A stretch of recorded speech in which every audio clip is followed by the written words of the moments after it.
একদিনের জন্য ঘুরতে আসতে চান, চলে আসতে পারেন জাহ্নবী গেস্ট হাউস। কাকদ্বীপে নামতে হবে, নামখানাগামী ট্রেন কাকদ্বীপে দাঁড়ায়, কাকদ্বীপে নামতে হবে, কাকদ্বীপ থেকে বলতে হবে হারবারে যাব, অর্থাৎ কাকদ্বীপ স্টেশন থেকে বেরিয়ে যে টোটো দাঁড়িয়ে আছে সেই টোটোগুলোকে বলতে হবে হারবারে যাব। হারবারে নেমে হাঁটা 2-4 মিনিটের পথ। যারা বকখালি যায়, যারা মৌসুনি যায়, তারা সব কাকদ্বীপে নামে, কাকদ্বীপ থেকে নেমে সবাই আউটসাইডে চলে যায়। এই জায়গাটা কিন্তু ফাঁকাই থাকে। এইটা হচ্ছে জাহ্নবী গেস্ট হাউস, মৎস্য দপ্তরের, পশ্চিমবঙ্গ সরকারের। নিরিবিলি শান্ত পরিবেশ, সর্বদাই ফাঁকা থাকে জায়গাটা, কারণ এই দিকে কেউ আসেই না। কারণ যারা বকখালি যাবে তারা যদি থাকতে ইচ্ছুকও হয় কাকদ্বীপে কোথাও, তারা কাকদ্বীপ স্টেশনের আশেপাশেই থাকে। আর যারা মৌসুনি যাবে তারা তো ডিরেক্ট এখান থেকে চলেই যায়, তাই এই জায়গাটা ফাঁকাই থাকে। ঢুকে পড়লাম গেস্ট হাউসের ভেতরে। খুব এইটা মনে হচ্ছে কিচেন, কিচেন নয় ডাইনিং। খারাপ নয় কিন্তু, মনে হয় ভালোই।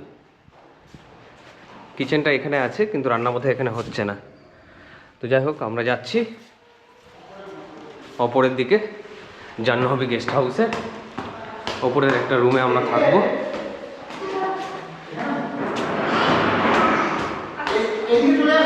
কোন দিকে? ওপরে ওপরে ওপরে।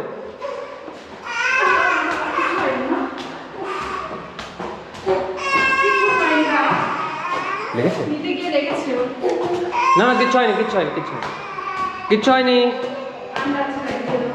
হ্যাঁ, দিয়ে দেবে, দিয়ে দেবে।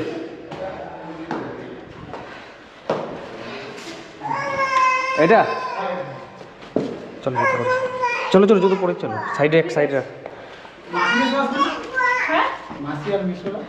দেখি যদি রাতের দিকে আসে, আমরা তো এখন এসে ঢুকলাম, সে আসতেও পারে রাতে এসে শুবে হয়তো।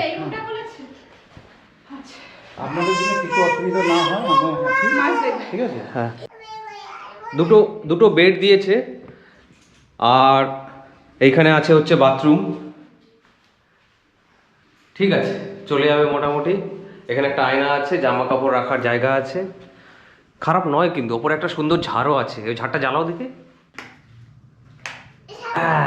ওই দেখ কি সুন্দর ঝাড় জ্বলছে। ক্যামেরাতে ঝাড় ব্লিঙ্ক করে, মানে যে কোনো বেশি লাইট হলে, জানি না কি কারণে, টেকনিক্যাল কারণ, তবে ঝাড়টা ভালোই জ্বলছে।